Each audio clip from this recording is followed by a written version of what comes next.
And welcome. My name is Brianna Keaton, and I am the fitness coordinator at Red Rocks Community College Student Recreation Center. And I'm Sylvia Vigil. I'm the physician assistant at the Red Rocks Community College Student Health and Counseling Center. Awesome. And today we are joining you to talk about our new event that's coming up. It's called Check.Change.Control. So starting February 14th, you will see blood pressure monitors and cuffs around the campus. This is a great opportunity for you to check your blood pressure and understand where you are in that sense. So today, Sylvia and myself, we're going to talk about some modifiable and non-modifiable risk factors and what you can do to better your blood pressure ratings. So elevated blood pressure is caused by two factors. Some are non-modifiable. Those are things that are inherent to you. These include family history, gender, race, family history of kidney disease, and the male gender does increase the risk of cardiovascular disease and high blood pressure. Great. And again, you're probably watching this video because maybe your blood pressure was a little too high. And maybe you want to figure out what are some things that you can do in order to bring it down. One of the modifiable risk factors is physical activity. And so with that being said, if you're not physically active, you're going to notice that your blood pressure could be a lot higher than normal. So if you remember to exercise at least 150 minutes per week, that's going to be about 30 minutes per day for 5 days out of the week, you'll see a significant change in your blood pressure, and it could drop up to 10 points, which is great. And so why this matters is increased blood pressure increases your risk of heart attack, stroke, loss of vision, heart failure, kidney failure, sexual dysfunction, and peripheral artery disease. So a lot of people don't have any symptoms, and blood pressure is the best way to determine if you're at risk for developing any of these problems in the future.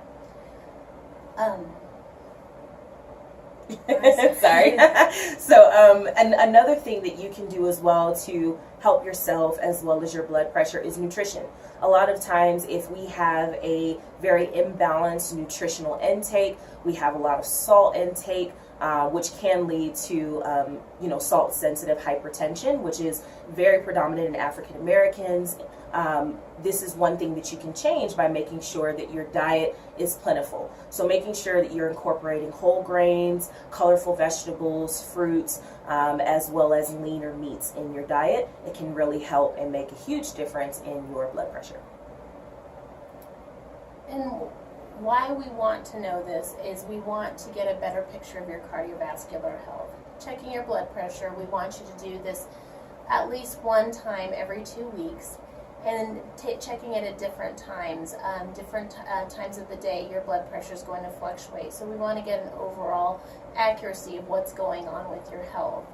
If you do this blood pressure checks, we want to alternate arms just to make sure that one side is not significantly different from the other side, which can be an indication of cardiovascular disease.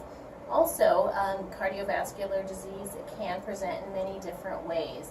The health center is here to help you and help navigate to different health centers or get you to your primary care if you do recognize that your blood pressure has been elevated. So some of the things that would be very serious and we would recommend seeing a provider immediately, including a 911 call, would include chest pain, neck and jaw pain, pain in the back, anything that would indicate as far as a nausea, vomiting, cold sweats. We would also want to know about lightheadedness, confusion, dizziness, facial or extremity weakness, numbness, or just kind of limpness in the facial area or in extremities. Also, changes with speech or speech difficulties would be an indication of a serious complication of heart disease, and this would indicate that you would need to seek emergency help as soon as possible. Absolutely. Yeah. And if it's not to that extent where your blood pressure is extremely high, one of the things that you all have to your benefit is the Student Recreation Center. So come on in. Just taking a brisk walk for 30 minutes a day can truly help you and reduce those points in regards to your blood pressure ratings. So again, thank you so much for allowing us to speak with you today. If you have any other questions, again, my name is Brianna Keaton and I'm your fitness coordinator at the Student Rec Center. And I'm Sylvia Vigil. I'm the physician assistant at the Student Student Health Center at Red Rocks. Awesome. We hope you all have a great day. Go health. Yay.